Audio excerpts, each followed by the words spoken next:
Kwanza nimshukuru Mungu, leo nimepata nafasi au dhamana ya kuwa nje. Baada ya mbilinge nyingi sana zinazomhusu mtu mzima Matonya ameweza kutoka sasa kwenye mahabusu ya Kenya huko. Yes, Matonya sasa hivi yuko out, yuko nje baada ya kesi yake ya ubakaji ambayo ilikuwa ikilindima huko nchini Kenya. Yes, Matonya bana ametoka, na baada ya kutoka ameweza kutoa shukrani zake na pongezi kwa watu wote ambao kwa namsupport na kumuunga mkono na kuweza kumpambania iweze kuwa huru kwenye sakata hilo. Kwa sasa yuko out na kusogezea video ambayo akishukuru na kutoa pongezi kwa watu ambao walikuwa naye karibu yake. Yes, ni Spau Media, tafadhali subscribe kama hujasubscribe, usione kosa info kama hizo entertainment kila siku. Huyu hapa mtu mzima Matonya wa Violet. Yes, huyo.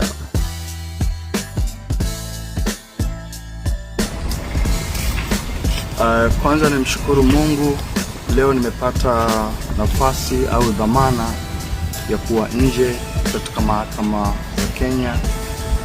Lakini pia ni washukuru wa Tanzania wote kwa dua na maombi, wote kwa pamoja kwa umoja wao. Lakini pia ni washukuru ndugu zangu wa Kenya pia kwa maombi na dua. Nishukuru familia yangu pendwa ya Rama Msomi kupambana nami mpaka sasa niko hapa nje. Kaka yangu Omar, kaka yangu familia ya Naman, Kala Moto, familia yangu pia ambayo imetoka Nairobi, marafiki zangu ambao tunafanya nao kazi pamoja, kina Kendi na wengine wengi.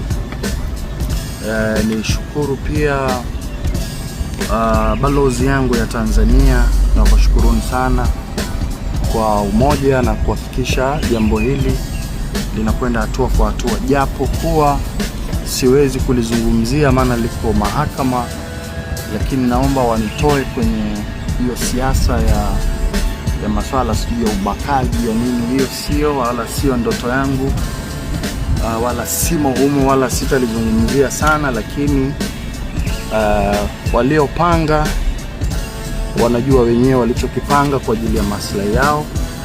Yote kwa yote, namshukuru Mwenyezi Mungu, mama yangu mzazi Bi Zuhura Tanga na familia yote kwa maombi na dua. Lakini pia tuiachie mahakama, inshallah itatenda haki kwa nafasi yake waliokuwa nayo. Yote kwa yote nasema asante Mungu, nawapenda sana wote kwa pamoja, wote kabisa. Asanteni sana.